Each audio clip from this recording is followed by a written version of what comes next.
Bells ring and children sing, it's back to Robert Hall again. Robert Hall, all stores open on Sunday, except Paramus. My dad was farting his way to our weekly picnic. My family picnicked the greater parks of Bergen County and Passaic County. We toured these parks the way jet setters toured the cities of Europe. We did it all for my mom, who loved eating al fresco. We had charcoal and lighter fluid, paper plates and Dixie cups, and brand new cans of High C and Hawaiian Punch on the rear floor of the car. On the radio, the newest mall from my hometown, we already had the Garden State Plaza, Bergen Mall, and Ridgewood Fashion Center, sang their new jingle, "Have a picnic in the park, have a picnic in Paramus Park." Given his druthers, my dad would have just stayed in our house in Paramus. The town was reticent and withdrawn like him. Paramus would never do anything as garish as other towns, like, say, have a city hall, or a town hall, or even a borough hall. We had a municipal building in a municipal complex built around 1970. It was and is an amorphous cinder block structure. When you stood on any side of it, it looked like you were standing in the back of it. It was as if the whole building was hiding. Wait a minute, I'm sorry, I got distracted.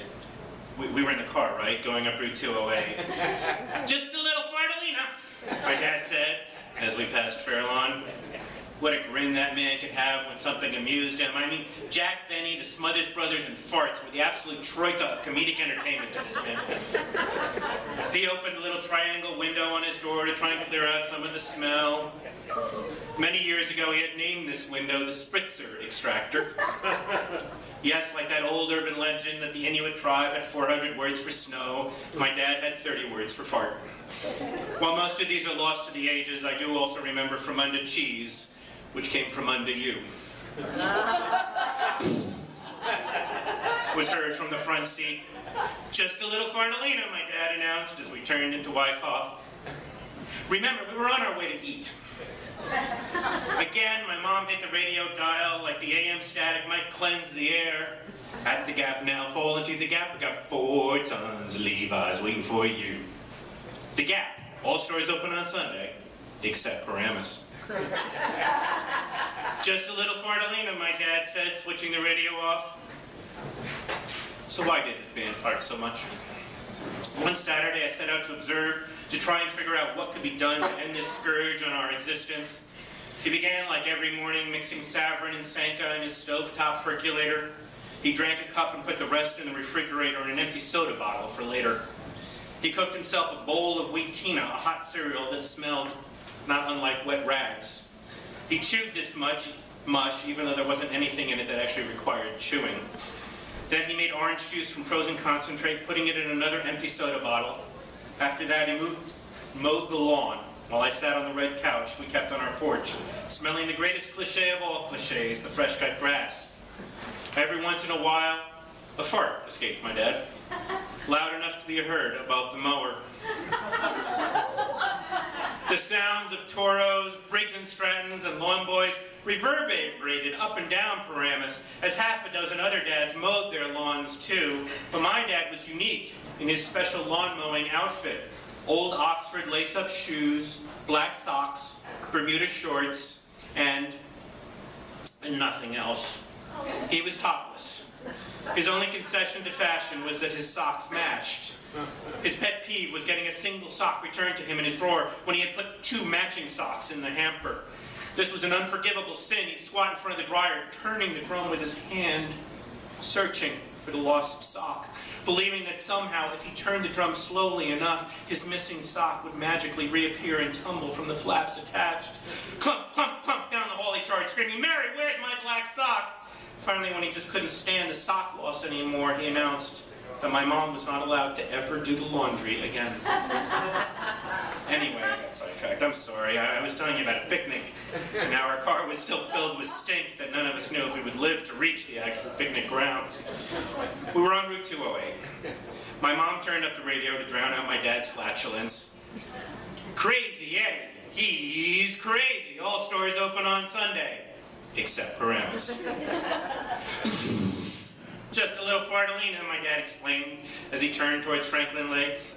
"Just a little Fartalina," he began to say as we hit Skyline Drive, but this time the words caught in his throat.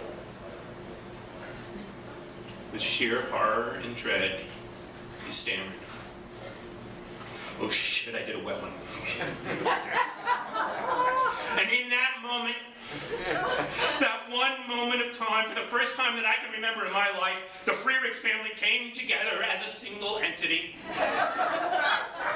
facing a horror greater than any of us had ever known before. For the truth of the matter is none of us knew what to do, but we knew that whatever we did, we had to do it together as a family. Now, should we turn back? Should we go on to our picnic? Should we move to another state? Enter the witness protection program? What does one do to recover from such an incident? My dad's neck turned red, his ears turned red, there were tears in his eyes, there was sweat on the top of his head. My mom, my brother, and I all scoured the landscape looking for an open gas station. Amazing thing about gas stations, look out the window of a moving car when you don't need one. There are thousands of them.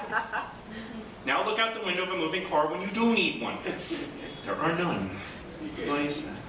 Anyway, that didn't matter then. Well, all that mattered was my dad's horror, because his horror was a shared horror. His shame was a family shame. Because when you fart alone. But when you soil yourself, you soil your entire family, and your loved ones are your crutches and your support. I tell you, who knew? It was in those moments, those dreadful, horrific moments that followed, that the Freerichs family came together as a family in a way that I don't know that I ever knew we were capable of.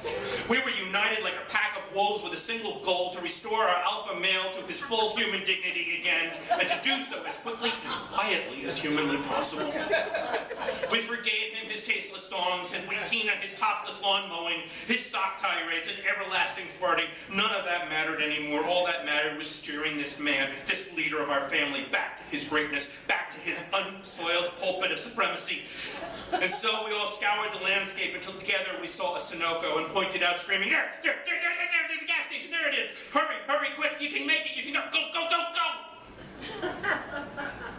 My dad pulled into the Sunoco near Oakland and went into the men's room while we all waited silently in the car. 10 long minutes later, he came out and assured us that everything was okay now. None of us asked for details. None of us needed to know more.